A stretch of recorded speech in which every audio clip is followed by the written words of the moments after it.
Well, also community, because, that is the thing that gave us so much power.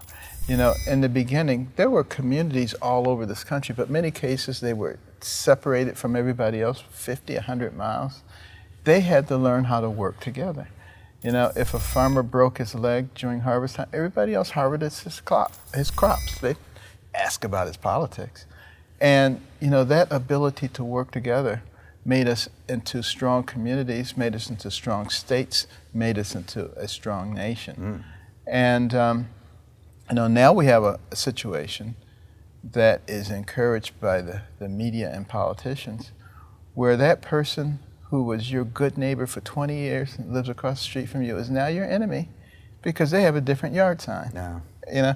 We obviously are not enemies if we have differences of opinion, but we're allowing people to drive that narrative and particularly to divide us on things like race. You see this critical race theory and all this craziness about everybody being a racist and society being a racist. And you probably saw a few weeks ago, even a school that had a fir tree as its emblem. That was wrong because that fir tree reminded them of trees that they hung people from. I mean, just craziness. I mean, pretty soon everybody has to be in a little pod and you can't do anything. It's ridiculous. So obviously we need to fight that very strongly and help us to recognize that we, the American people, are not each other's enemies. Amen. The real enemies are those who are trying to divide us. Good point. And then life is the other cornerstone.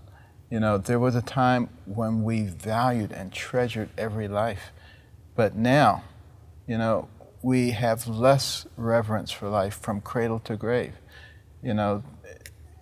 Babies being slaughtered in our society, the homeless, the drug addicts, the mentally ill, just being shoved out of the way as long as they don't get in our way. This is not who we are. No. And that's not valuing life. And Jesus died for everybody. Every life was precious. And we need to understand that because that will drastically change the way that we treat people. Oh, absolutely. I mean, and the thing is, we treat life as a commodity to be bought or sold or disposed of. Exactly. And we put money over people, and Right. that's a very sad thing. Well, one of the things that we at the Cornerstone Institute do are town halls and roundtables around the country. I found that to be very effective as the HUD secretary, even going into radical places like San Francisco. You sit down with people on all sides, you put the facts in the middle of the table, and you say, let's talk about this issue based on the facts, not based on your ideology, not based on your politics, but on the basis of the facts. And we made a lot of progress doing that.